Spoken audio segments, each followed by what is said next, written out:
بہت سارے انعام ہیں، وہاں یہ عقیدہ بھی اللہ تعالیٰ نے اہل سنت کو عطا فرمایا، جو ان صحابہ کا عقیدہ ہے، جو اہل سنت نے قرآن سے لیا ہے، خود حضور علیہ السلام کے فرمان سے لیا ہے اور صحابہ کے عمل سے لیا ہے، کہ اگر ہمیں اللہ تعالیٰ سے کچھ بھی سوال کرنا ہو، اللہ تعالیٰ سے کچھ بھی کرم کی بھیک مانگنی ہو، دعا کرنی ہو، ہم رسول اللہ علیہ السلام کا وسیلہ بناتے ہیں، ہاتھوں کو جب بھی اٹھاتے ہیں اس انداز میں کہتے ہیں کہ یا اللہ، رسول اللہ صلی اللہ علیہ وآلہ وسلم کا وسیلہ پیش کر کے عرض کرتے ہیں کہ ہماری حاجت کو پورا فرما۔ اب یہاں پر ہمارے نوجوان ہم سے سوال کرتے ہیں کہ کیا رسول اللہ علیہ السلام کا وسیلہ بنانا، کیا رسول اللہ صلی اللہ علیہ وآلہ وسلم کو اللہ کی بارگاہ میں وسیلہ بنانا، کیا وسیلہ مانگنا یہ شرعاً درست ہوگا یا نہیں ہوگا؟ یہ ہمارے نوجوان ہم سے سوال کرتے ہیں، تو پھر اپنے نوجوانوں کے سوالوں کو ویلکم بھی کرنا اور ان کو بھرپور طریقے سے قرآن و سنت سے مطمئن کرنا یہ ہماری ذمہ داری ہے۔ جب رسول اللہ علیہ السلام کے وسیلے کی بات کی جاتی ہے، جب بھی ہم حضور علیہ السلام کا وسیلہ اللہ تعالیٰ کی بارگاہ میں پیش کرتے ہیں تو یہ یاد رکھیے گا یہ اللہ تعالیٰ کے حکم کے مطابق پیش کرتے ہیں۔ جب اللہ تعالیٰ نے قرآن کریم میں ارشاد فرمایا یا ایھا الذین آمنوا اتقوا اللہ وابتغوا الیہ الوسیلہ، اے ایمان والو اللہ سے ڈرو اور اس کی جانب وسیلہ تلاش کرو، اس کی جانب وسیلہ تلاش کرو تاکہ گویا کہ اس تک پہنچا جا سکے، اس کا قرب حاصل کیا جا سکے، اس تک پہنچنے کے لیے وسیلہ تلاش کرو۔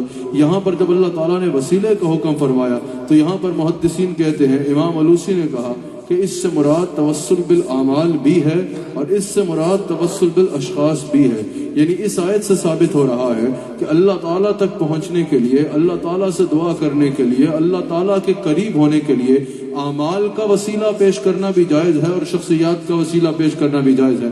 امام اہل سنت میرے امام احمد رضا خان بریلوی رحمۃ اللہ تعالی علیہ، اعلیٰ حضرت نے یہاں سوال کیا نا کہ کیا اللہ کی بارگاہ میں اللہ ہی کو وسیلہ بنا لیا جائے گا؟ نہیں، اللہ کریم تک پہنچنے کے لیے وسیلہ بنایا جائے گا۔ تو کہا جتنے وسیلے اللہ کریم تک پہنچاتے ہیں ان میں سب سے مجرب وسیلہ، سب سے مضبوط وسیلہ رسول اللہ صلی اللہ علیہ وآلہ وسلم کا وسیلہ ہے۔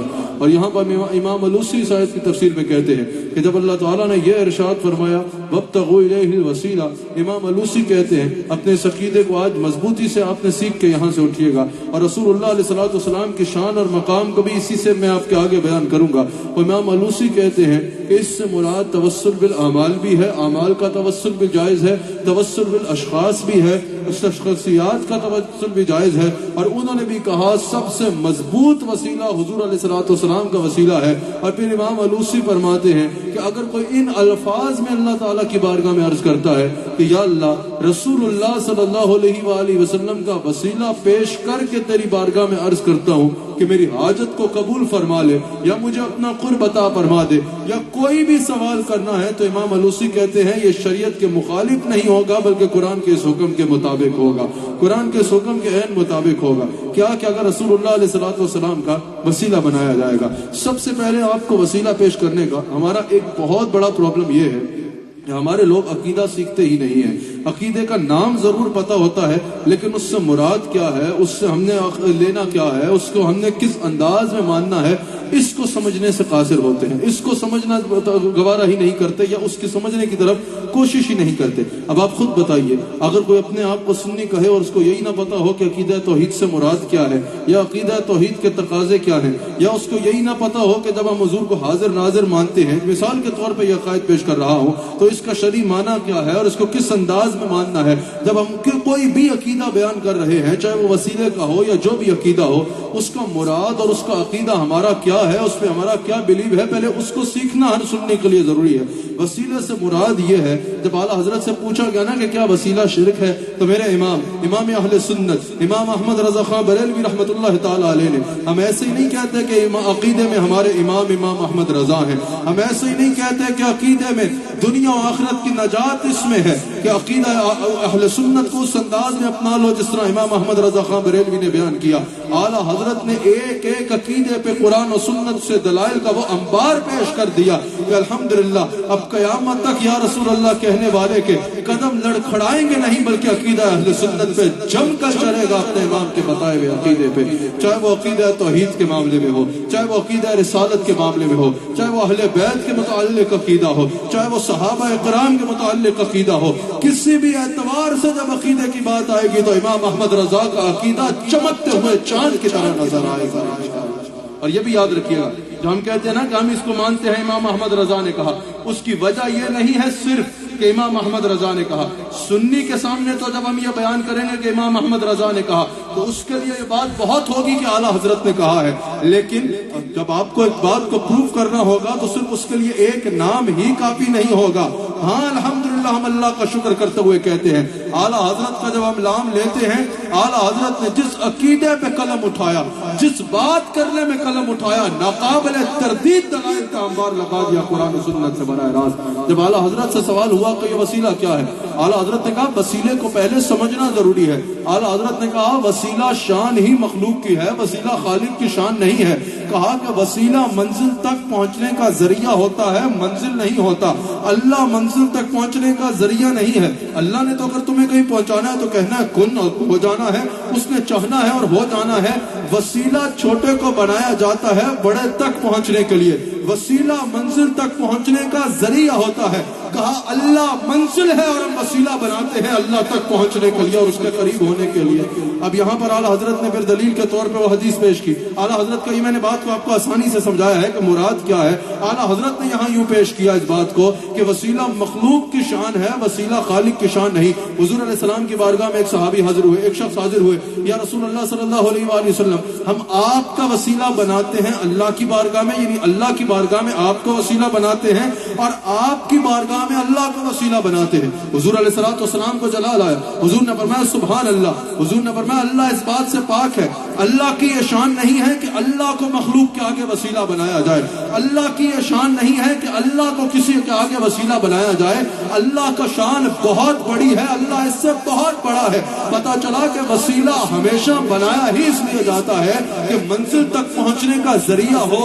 اللہ منزل ہے، ہم اللہ تک پہنچنے کے لیے انبیاء کو، اولیاء کو اور اس کے برگزیدہ بندوں کو وسیلہ بناتے ہیں۔ آپ کو سمجھ آ رہی ہے؟ اور وسیلے کا مقصد ہی یہ ہے کہ آپ اللہ کی بارگاہ میں ہمارا وسیلہ بن جائے یا آپ اللہ کی بارگاہ میں ہماری سفارش کر دیں۔ تو وسیلہ بتا رہا ہے کہ یہ اصل دینے والا اللہ کو مانتے ہیں، لیکن اللہ نے جن کو اپنے طرف وسیلہ بنایا ہے، جس کو وسیلہ تلاش کرنے کا حکم فرمایا ہے، یہ اس طرح رسول اللہ علیہ السلام کو وسیلہ بنا کر اللہ کا قرب پاتے ہیں۔ آپ میری بات کو سمجھ رہے ہیں؟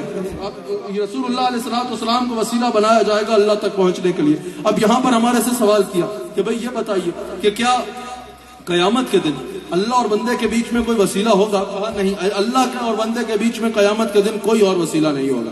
میں نے کہا پھر یہ بتائیے، ہم سے سوال کیا، ہمارے نوجوان سوال کرتے ہیں اور نوجوانوں کا سوال بنتا بھی ہے۔ انہوں نے کہا کہ بھئی قیامت کے دن اللہ اور مخلوق کے درمیان جو ہے، اللہ اور بندے کے درمیان کوئی وسیلہ نہیں ہوگا۔ میں نے کہا اچھا تو یہ بتائیے کہ یہ جو قیامت کے دن میزان قائم ہونا ہے، جہاں اعمال کو تولا جانا ہے، یہ جو میزان قائم ہونا ہے اس پہ کیا ہوگا؟ کہا اس پہ ایک طرف نیکیاں رکھی جائیں گی، دوسری طرف گناہ رکھے جائیں گے۔ میں نے کہا پھر کیا ہوگا؟ کہا پھر یہ ہوگا کہ نیکیاں زیادہ ہوئی تو جنت ملے گی اور اگر گناہ زیادہ ہوئے تو جہنم میں جانا پڑے گا۔ میں نے کہا پھر بتائیے گا کیا ہوگا؟ کہا نیکیاں زیادہ ہوئی تو جنت، گناہ زیادہ ہوئے تو جہنم۔ اس انداز میں بڑے اعمال کو چھوڑے، جوتے بھی اس نیت سے جھاڑ کے پہنے کہ حضور نے اپنی نالین کو جھاڑ کے پہنا تھا، کیا یہ عمل وسیلہ نجات بنے گا؟ کہا ہاں سنت ہے، میزان میں رکھا جائے گا، وسیلہ نجات بنے گا۔ میں نے کہا اگر کوئی کھانا بھی اس طرح کا ہے کہ حضور ایسے بیٹھ کے کھانا کھاتے تھے، کیا یہ عمل وسیلہ بنے گا؟ کہا بالکل سنت ہے، اس کی ادا وسیلہ بن رہی ہے، اس کی ذات اقدس کا اپنا عالم کیا ہوگا؟ اللہ اکبر۔ یہاں پر ایک بات میں آگے بیان کرتا ہوں، حضرت خطب مدینہ ضیاء الدین مدنی رحمت اللہ علیہ، آپ میں سے اکثر لوگ ان کے نام سے واقف ہوں گے، ضیاء الدین مدنی رحمت اللہ علیہ۔ یہ اعلیٰ حضرت کے براہ راست سمجھ نہیں آتی، ذرا سمجھا دیں۔ آپ نے فرمایا پتہ ہے، یعنی یہ وسیلہ سمجھ آتا ہے کہ نماز کو اللہ کی بارگاہ میں وسیلہ بنا لو۔ کہا بالکل یہ ٹھیک ہے۔ کہا روزے کو اللہ کی بارگاہ میں وسیلہ بنا لے۔ کہا یہ بھی بالکل ٹھیک ہے۔ کہا حج کو اللہ کی بارگاہ میں وسیلہ بنا لے۔ کہا ہاں یہ بھی سمجھ آتا ہے۔ کہا حضور کو وسیلہ بنا لے۔ کہا یہ سمجھ نہیں آتا۔ اب اس سوال کر رہا تھا کہا حج کا کر کے اس کو اللہ کی بارگاہ میں وسیلہ بنا لیں، یہ مانتے ہو؟ کہا بالکل مانتے ہیں۔ حضرت ضیاء الدین مدنی نے فرمایا بتاؤ تمہارے پاس کوئی نماز ایسی ہے جس پر قسم کھا کے کہہ سکو یہ قبول ہو چکی ہے؟ سوچا نہیں، کوئی نماز ایسی نہیں ہے جس میں قسم کہ میرا فلاں حج قبول ہو چکا ہے۔ حضرت ضیاء الدین مدنی رحمۃ اللہ علیہ نے فرمایا اب ذرا مجھے بتاؤ کیا حضور کی ذات اللہ کی بارگاہ میں مقبول ہے؟ کہا اس میں تو بالکل قسم اٹھا کے کہا جا سکتا ہے حضور سے زیادہ اللہ کی بارگاہ میں کوئی مقبول نہیں ہے۔ حضرت وسیلے سے انہی کے مانگو، اس وسیلے سے قلم اور تو بالا ہوگا۔ اللہ کا وسیلہ مانگنا یاد رکھیے گا، یہ صرف آج سے شروع نہیں ہوا، یہ صرف حضور کی امت سے نہیں ہے، جب سے یہ دنیا کا آغاز ہوا ہے تب سے میرے آقا علیہ الصلوۃ والسلام کا وسیلہ صدقہ تقسیم ہو رہا ہے۔ امام حاکم نے بھی اس کو نقل کیا، دیگر کئی محدثین نے اس کو نقل کیا۔ جب حضرت آدم علیہ الصلوۃ والسلام ہمارے نبی صلی اللہ علیہ وآلہ وسلم کا وسیلہ پیش کرتے ہیں، ہمارے نبی صلی اللہ علیہ وآلہ وسلم کے وسیلہ آ جاتا ہے۔ یہاں پر محدثین نے تبصرہ کرتے ہوئے کہا کہ اللہ تعالیٰ چاہتا تو آدم علیہ السلام پہلے دن حضور کا وسیلہ پیش کر لیتے، کیونکہ جب حضور کو جاننے کی وجہ پوچھی گئی کہ کیسے جانتے ہو تو کہا جب مجھ میں روح آئی تھی، جب تو نے مجھ میں روح ڈالی تھی، میں نے تیرے نام کے ساتھ جڑا ان کا نام دیکھا تھا۔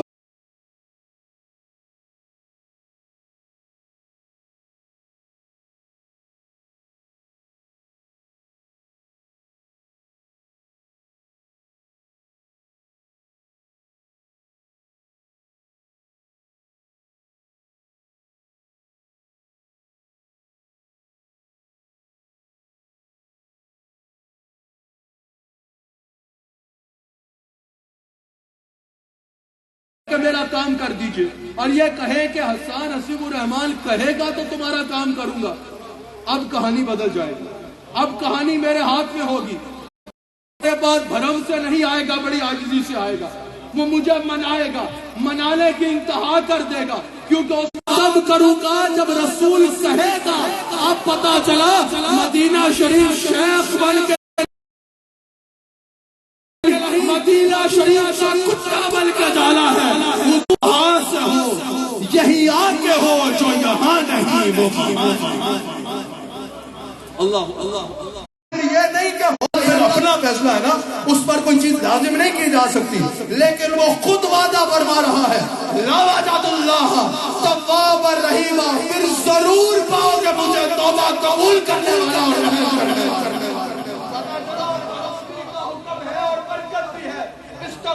کرنی بھی ہے، آپشنل نہیں ہے، اور اس کی برکت بھی ہے، لیکن خالی تسبیح میں، خالی توبہ کرنے پہ بخشش کا وعدہ نہیں ہے۔ لیکن اگر پہنچ گئے رسول اللہ کے دروازے پہ، منا لیا رسول اللہ کو، واستغفر له رسول کا مستحق پھیر گئے، تو پھر اللہ کہتا ہے پھر شک نہ کرنا، پھر لام تاکید کے لیے ہے، وعدہ کرتا ہوں لا وجد اللہ توابا الرحیم۔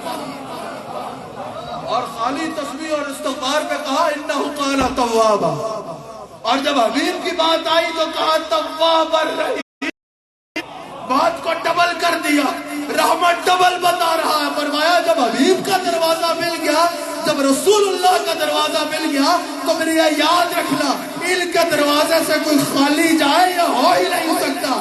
ادھر سے خدائی مانگو گے خدائی ملے گی، خدا مانگو گے خدا۔ حدیث کے سند نہیں بتاتا بلکہ اس کا درجہ بھی بتاتا۔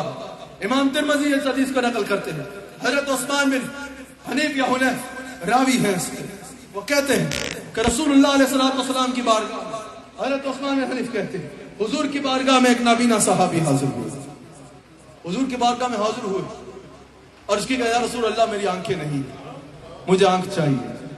اب حضور چاہتے تو جس طرح حضرت قتادہ کی نکلی بھی آنکھ لگا دی، اور حضرت قتادہ کہتے ہیں پہلی آنکھ کی عمر کے ساتھ ساتھ بینائی کمزور ہوتی، لیکن حضور نے جو آنکھ اپنے لعاب سے لگائی تھی وہ کبھی کمزور نہ پڑی۔ حضور علیہ السلام ان کی آنکھوں پہ لعاب لگاتے، ان کی آنکھیں دیکھنا شروع کر دے۔ حضور سفر پہ ہے، ایک بندہ اپنا اس علاقے کا رئیس کو پتا چلا حضور گزر رہے ہیں، وہ اپنا نابینا بچہ لے کے آیا، مادرزاد اندھا تھا، حضور علیہ السلام نے اس کی آنکھوں پہ ہاتھ پھیرا، وہ دیکھنا شروع ہو گیا۔ یہی حضور کر دیتے اس صحابی کے ساتھ، لیکن حضور علیہ السلام قیامت تک آنے والی امت کا رستہ بتانا چاہتے تھے۔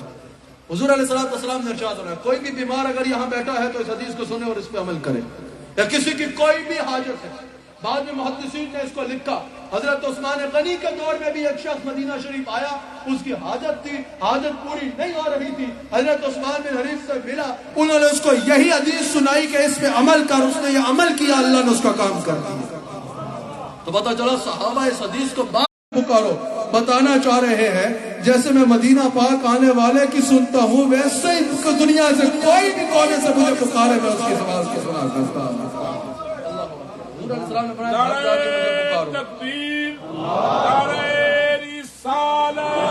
اور مجھے پکارتے ہیں, اور جس عقیدے کے تمام پھولوں کو اکٹھا کر کے ایک گلدستہ بنا کے امت کو پیش کرتے ہوئے امام احمد رضا خان بریلوی نظر آتے ہیں. اللہ تعالیٰ ہمیں ان اکابر کے اس عقیدے پر قائم رہنے کی توفیق عطا فرمائے. اللہ تعالیٰ ہمیں ہر اعتبار سے اسی عقیدے پر کے ساتھ جڑا رہنے کی توفیق عطا فرمائے, اور قیامت کے دن بھی اٹھے تو رسول اللہ کے غلاموں میں شمار ہوں. یاد رکھیے گا, یہ جب ہم عقیدہ بیان کرتے ہیں اس کا بڑا ضروری ہے. ہر اعتبار سے عقیدہ سیکھنا آپ پر لازم ہے. ہر اعتبار سے یاد رکھیے گا, عقیدہ بنیاد ہوتی ہے, عقیدے پر اعمال کی عمارت کھڑی ہوتی ہے. سمجھ آتی ہے نا؟ اگر بنیاد کمزور ہو تو عمارت کمزور ہوتی ہے. اگر لوگ نہیں ہیں, ہم حضور علیہ السلام سے محبت کرنے والے, ہم یا رسول اللہ کہنے والے, ہم امن پسند لوگ ہوتے ہیں, ہم انتشار پھیلانے والے لوگ نہیں ہوتے. عقیدہ بیان کرنے کا مقصد یہ ہوتا ہے کے ساتھ ثبوت کے ساتھ اپنی قوم کو ایجوکیٹ کریں, ان کو عقیدہ سکھائیں. جیسے ہم اپنی قوم کو اخلاقیات سکھاتے ہیں کہ تم نے ہر انسان کے لیے فائدہ مند رہنا ہے, تم نے جب یہاں پر رہنا ہے تو پیسفل سٹیزن بن کے رہنا ہے, جب تم نے یہاں رہنا ہے تو لا کو فالو کرنا ہے, تاکہ دیکھنے والے دیکھیں کہ مسلمان جو ہے وہ کتنا تربیت بھی کرتے ہیں. جس طرح ہم اخلاقیات کی تربیت کرتے ہیں کہ جھوٹ نہیں بولنا, جس طرح ہم اخلاقیات کی تربیت کرتے ہیں کہ کسی انسان کا جو ہے وہ گالم گلوچ نہیں کرنا, کسی انسان کے ساتھ جھگڑنا نہیں ہے, امن پسند رہ کے بتانا ہے کہ مسلمان کتنا محبت پھیلانے والا انسان ہوتا ہے, وہیں اپنی نوجوانوں کو عقیدوں کو سکھانا, ان کو نظریات کو مضبوط کرنا, ان کو اپنے بلیفز کے ساتھ جوڑ کے رکھنا, یہ بھی ہماری ذمہ داری ہے. اس میں ہم لڑائی جھگڑا نہیں کرتے, لیکن اس کو جو ہے وہ مضبوطی کے ساتھ بیان کرنا تو ہماری ذمہ داری ہے. اللہ تعالی ہم سب کو رسول اللہ صلی اللہ علیہ وآلہ وسلم کا ادھر سے عشق رسول صلی اللہ علیہ وآلہ